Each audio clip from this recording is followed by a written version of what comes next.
City and in the territory on west, there's just one way to handle the killers and the spoilers, and that's with the U.S. Marshal and the smell of Gunsmoke.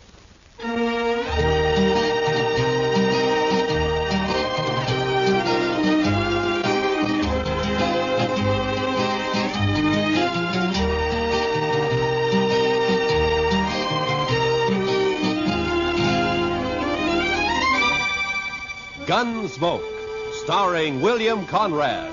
The story of the violence that moved west with young America. The story of a man who moved with it. Matt Dillon, United States Marshal.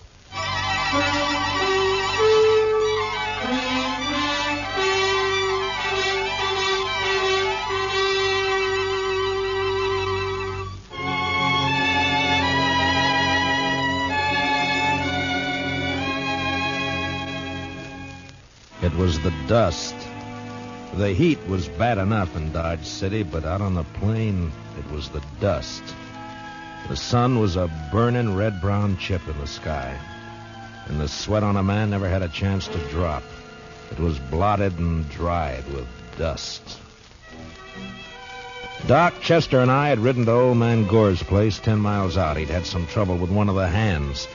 Fella had gone loco with liquor and had been shooting up the cattle. We found him, stripped naked nearby on his haunches, crying, drunk over a parched water hole. Doc had got him to bed and fixed him up some. And now we were heading back for Dodge. Darn horse. Seems he's just bound to stomp all the dust in Kansas in my eyes. Maybe the marshal will buy you a camel, Chester. This keeps up, we'll all buy camels. I remember the time back in Waco when I was just Doc, a small... Chester, boy. You see something ahead on the side of the trail there? Yeah, maybe. It looks like some poor calf strayed off and dropped. I don't think so. It looks like a man. Come on.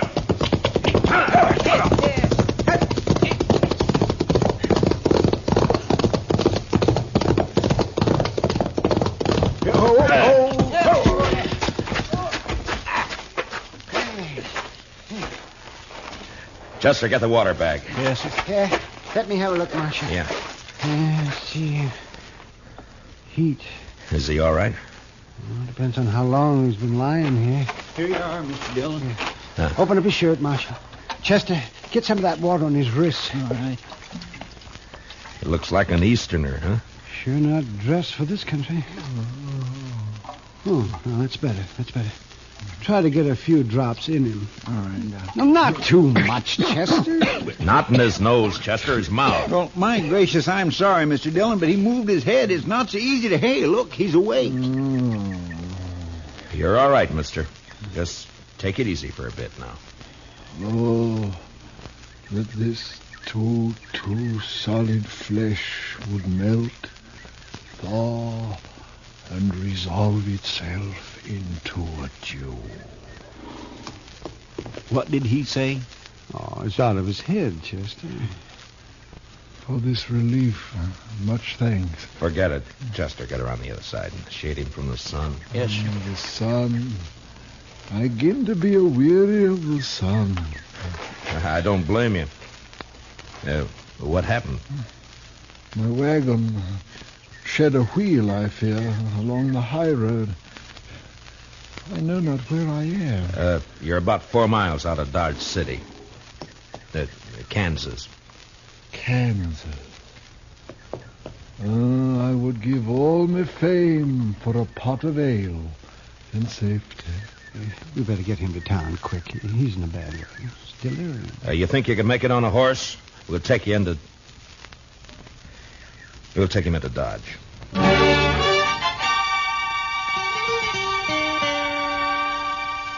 And he passed out again. We tied him across Doc's horse. Doc and I doubled up, and Chester rode behind.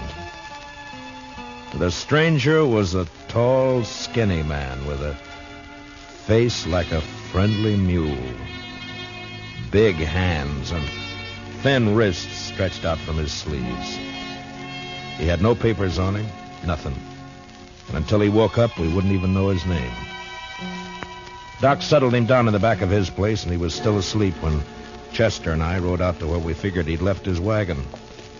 Wasn't hard to see when we found it. What color wagon would you call that, Mr. Dillon? Puce, Chester. Puce. I guess so. Seems to be some writing on the side there. Yeah. Oh, Irving Henry, Thespian supreme, disciple of the immortal bard. I should have known he was a religious man. He's an actor, Chester, the immortal bard. Shakespeare, William Shakespeare, wrote plays, poems. Hi.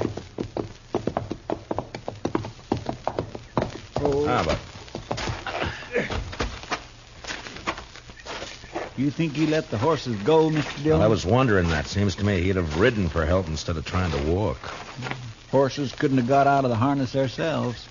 Let's take a look at the wheel. I wish we could wait till the sun goes down. It's going to be awful hot work, Mr. Dillon.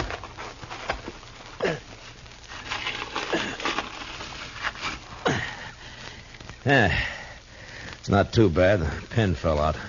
Must be another in the box at the back. Take a look, will you, Chester? Yes, sir. I'll prop the wheel up here. Now. Mr. Dillon, Yeah, can't you find it? will you come here a minute? What's the matter?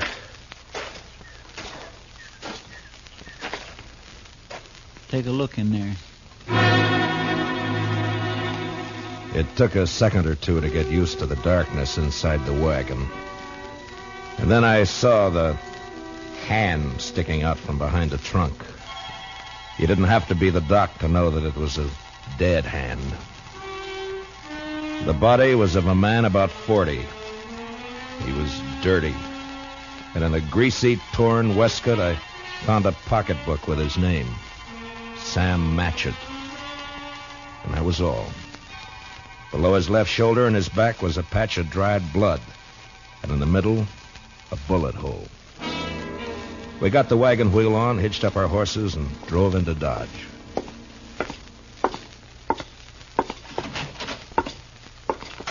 Doc? Oh, that's you, Marshall. Yeah. Yeah, be right out. All right. Get that fella's wagon fixed up? Yeah, I brought it in. Is he awake? Oh, I haven't looked in the last half hour. I was making coffee. You want some? No, thanks. Oh, it's a funny thing about coffee. When it's hot weather like this, drink it scalded and it makes you feel cooler outside. Look, Doc, I got to see that fellow. I want to ask him a couple of questions. Oh, that's so? I found a dead man in the back of his wagon. You don't say. You better take a look. Chester's bringing him in the side. Oh, sure. You want to go on back? Yeah, thanks, Doc.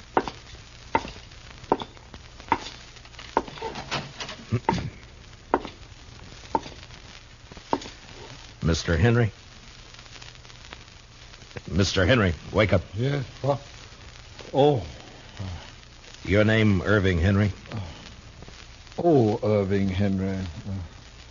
What is this place? Now, you got to listen to me for a minute. We found your wagon.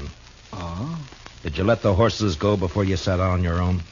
of course. I could not let them remain to die. Well, how come you didn't take one to ride? I have a loathing of horses.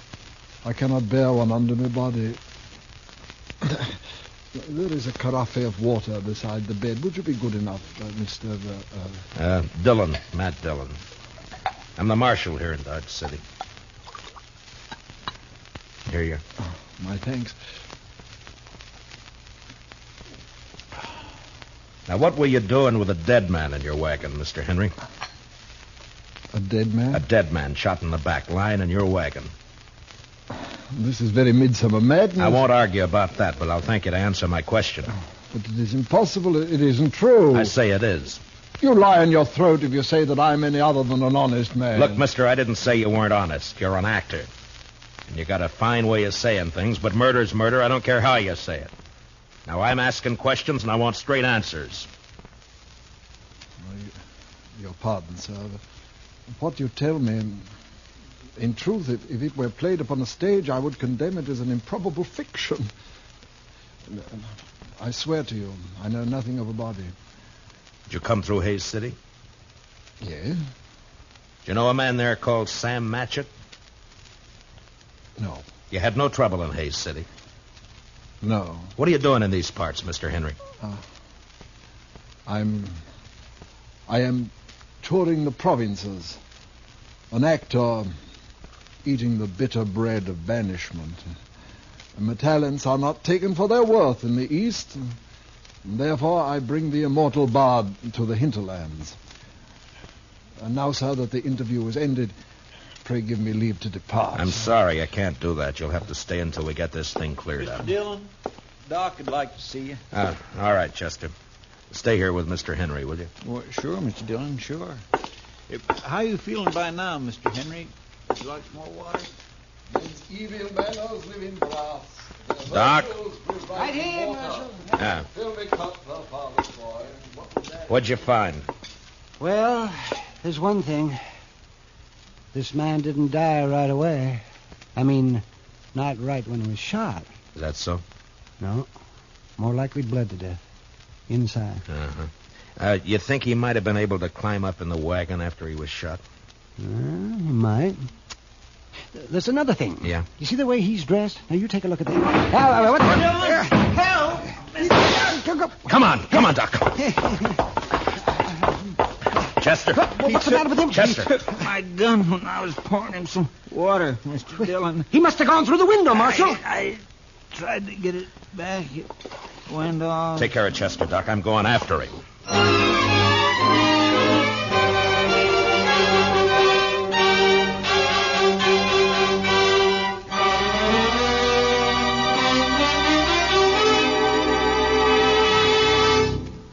We will return for the second act of Gunsmoke in just a moment. But first, do you know how old the school building in your community is? If it's over 25 years old, the chances are that it's woefully inadequate to the present demands on it. Certainly thousands of schools all over America are unable to meet the needs of a greatly increased enrollment.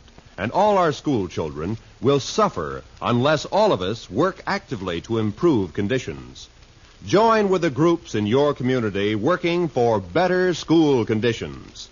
Remember, better schools build a stronger America. Now, the second act of Gunsmoke.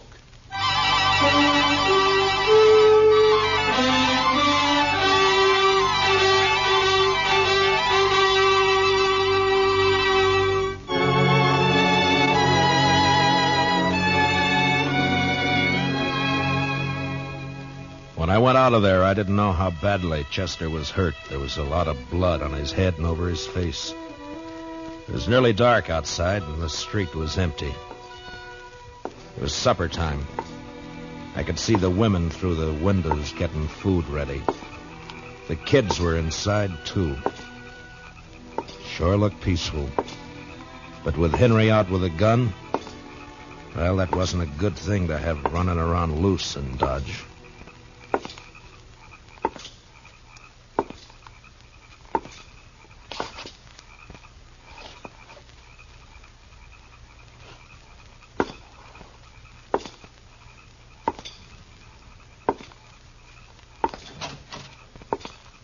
Evening, Mr. Dillon. Did you see a man run down the street, Miss Fletcher? Why, no. Well, you better get inside and lock your door. Don't come out again. There's a killer loose.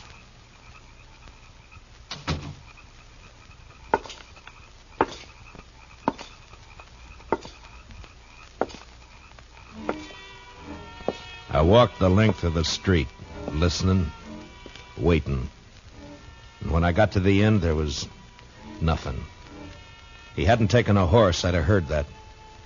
And in a way, I was sorry, because if he'd tried to hide and dodge, there'd be no way to get out of shooting that wouldn't get women and kids hurt. A breeze came up and swirls of dust flew around, and then settled as the air became still and hot again. I went back to Doc's place.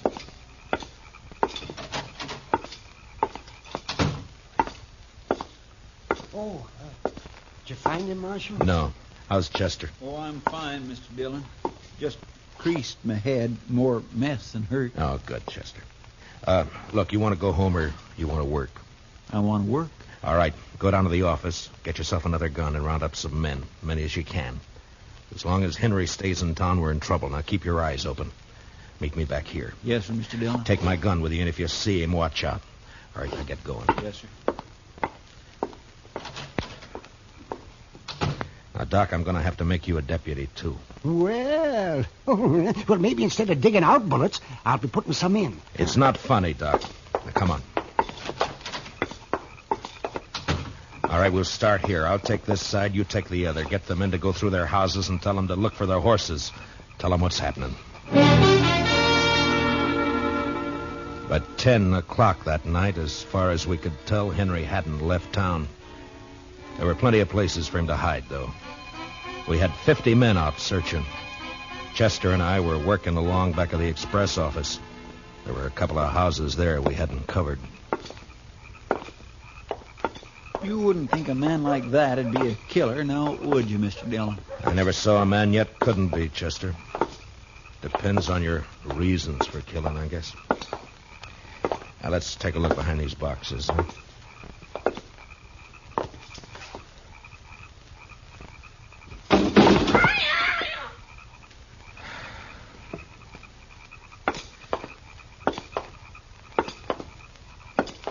You think he could have got this far?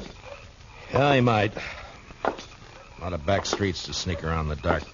That's Miss Cullen's place there, isn't it? Yes, sir. Looks like she's still awake. Light burning back there. Yeah.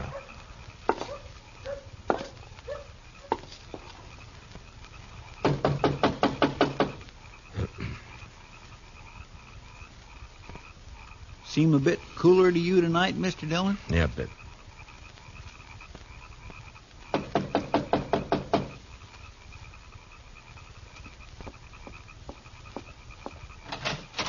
Oh, evening, Miss Cullen. I'm sorry to get you up, but we're looking for a man, a stranger around. He's tall, thin. You seen anyone about tonight? No. No, I haven't. Oh? How's the kids? Oh, they're fine. Thank you, Mr. Dillon. Fine. Uh-huh. Well, you keep the place locked tight, Miss Cullen. Don't let anybody in tonight unless you know who it is. All right.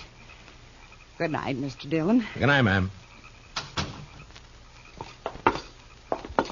Well, now that's strange. She didn't even say hello to me, and I know her better than you do, Mr. Dillon. Chester, round up the others. Get them over here. I don't know why she... He's in there with her. I think he's got the kids in the sleeping room. Oh. Sent her out to get rid of us. Now, I'm going to try and get in. Don't do anything when you come back. Just put the men around the house. Yes, sir.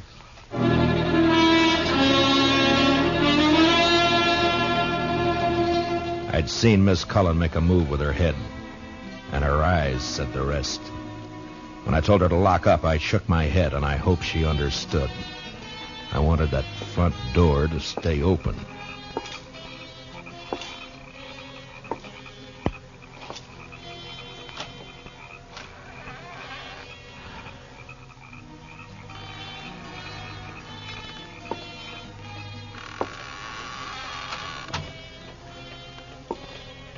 Keep my promise as soon as I can. He was in there, all right. I could hear him. I wanted him alive. But I wasn't going to risk hurt to Miss Cullen or the kids getting him. Please. I did what you asked. Don't hurt the children, please. They will never know this night. And in the morning, when they're awake. What's that?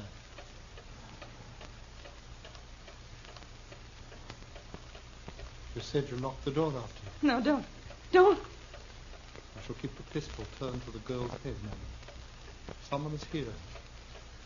They try to take me.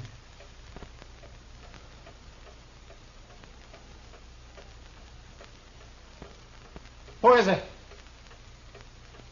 Who?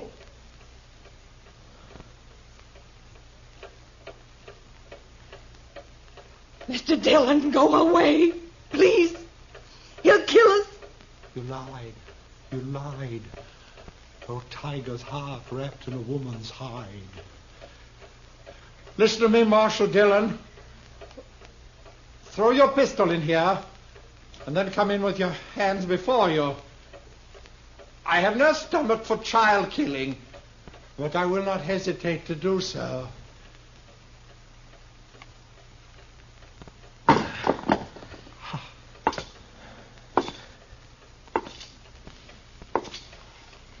Now give me the gun, Henry.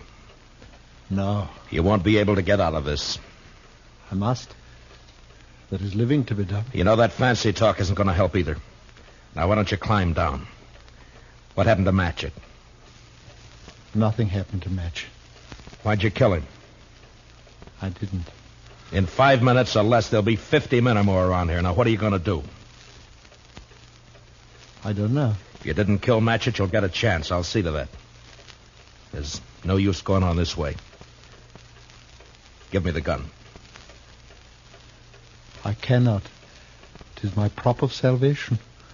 No gun is salvation to anybody. Put it down. You must tell the men to go away, Marshall Dillon.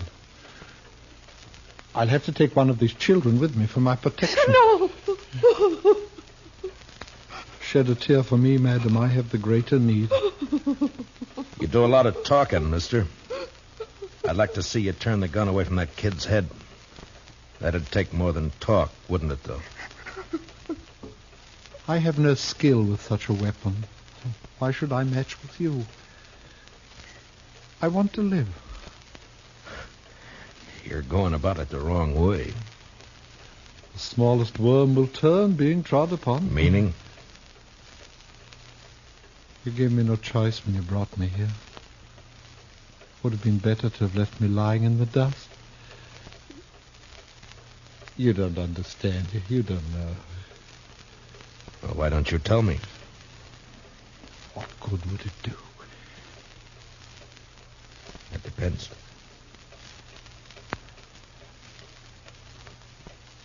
My life has been the theater.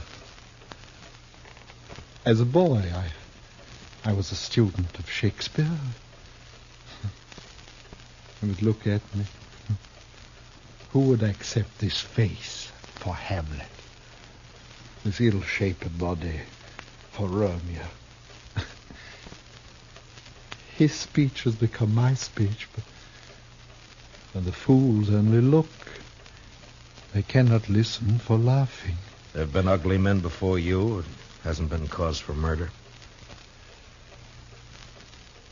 Why'd you kill Matchett? In New York, there was a man, a gross, stupid man who fancied himself an interpreter of the bard. He took me, as his apprentice, and together we set out for the tour. I would play only the voices.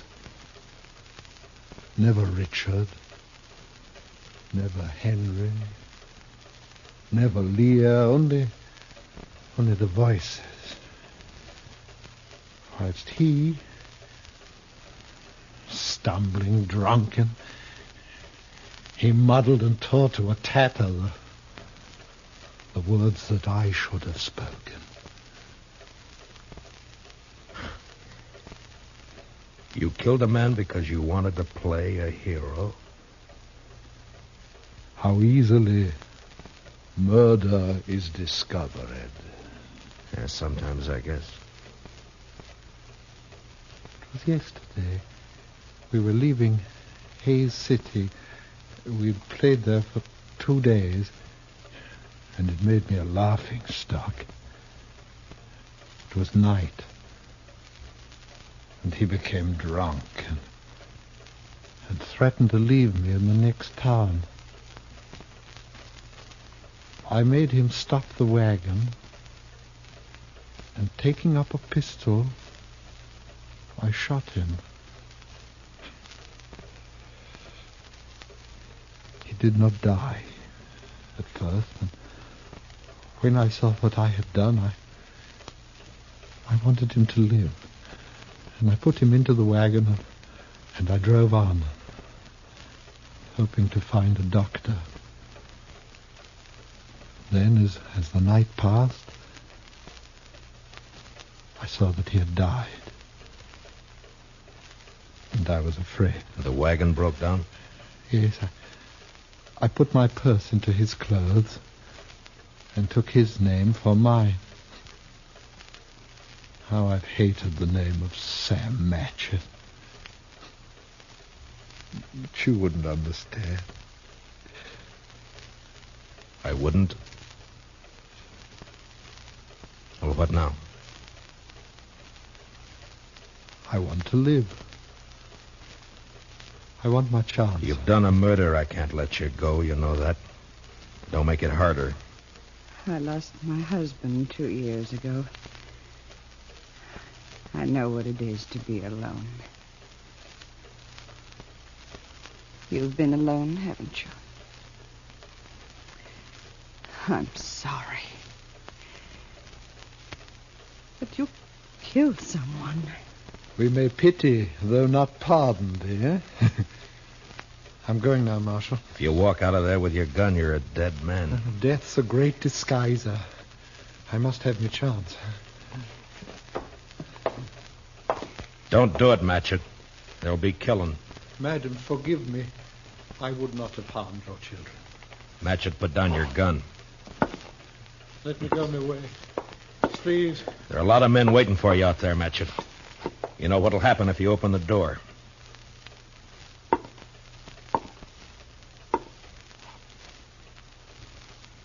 Don't do it, Matchett.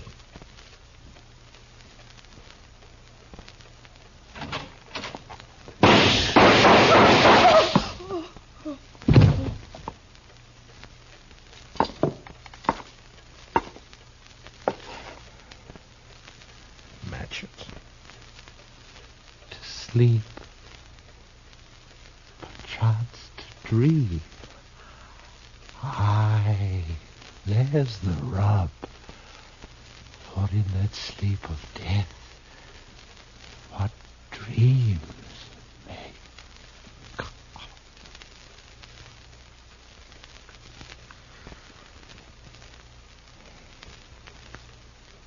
Matchett.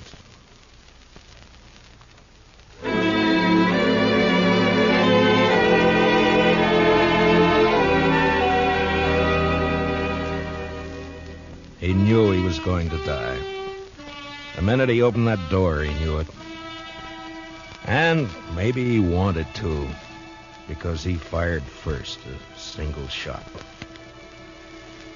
We buried him in back of the church, and I found some words in a book to put on his grave. He that dies pays all debts.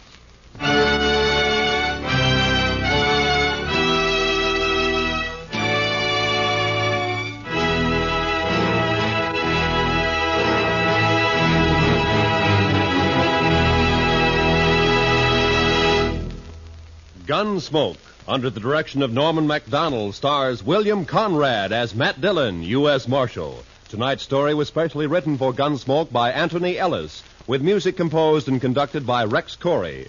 Hans Conried was featured as Henry, with Mary Lansing as Mrs. Cullen. Parley Baer as Chester, and Howard McNear as Doc.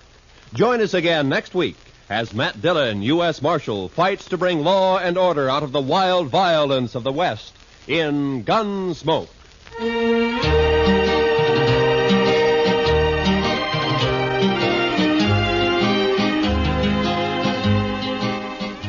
Roy Rowan speaking. Remember, Gangbusters going to action Saturday nights on the CBS Radio Network.